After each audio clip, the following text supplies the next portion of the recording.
Pano-hold up asin panunutok nin badil sa mga personahe kan sarong gasolinahan sa Banuanin, San Fernando, Camarines Sur. Nahulikam si Veblen Reyes nakatuto.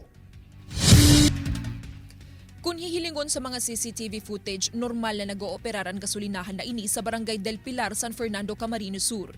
Regular na duty sa nakuta na kan personahe sa stamag alas 3:20 nin maagahon. Mahihiling sa ibabang porsyon kan monitor ang pag-abot kan personang lunad kan itom na motorsiklo. Sa taas sa sinwalang porsyon, hagupman kan CCTV ang pagtindog kan lalaking pump attendant sa may bintana kan kahera. Makalihis ang pirang segundo, nag-ikot asin nagrani ini sa kahera na may kaiba na. Dain na malinaw ang sunod na nangyari. Alagad hiling sa kuakan CCTV na binukaan kan babae ang drawer na pigkakaagan nin kwarta. Sunod ka ining pigbukaan ng pinto kung sa inhilingan pagkuha sa mga kwarta sa drawer. Hold up na palan ang nangyari na ang kagibo ang lalaking lunad din motorsiklo na dali-dali man na naghali mantang napatukaw na sanaan babaeng kahera. Sigun sa San Fernando MPS, igwang darang badilan sospetsado na nagmalo-malo na customer. Ining lalaki nagbaba sa iyang motorsiklo tapos inakbayan ang pump attendant na lalaki.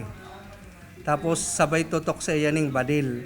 Nalalay kan hold-upper ang 2,500 pesos na ganarkan gasolinahan. Tulos man na nag-report ang personahe sa pulisya na pigaaram pa kung sisay ang may kagibo. Igwaman kuta na ni 12 unit din CCTV sa establishmento. Alagad depektibo ang saro na nakatutok sa kahera. Pagtubod kan pulisya, haloy na ining pigplanuhan kan sospetsado urug pang natsyempo na mayong security guard. Mag-employ man po kamo ning sa diri nindong mga security guard sa establishmento para maasigurar ang security kan sa indang mga negosyo.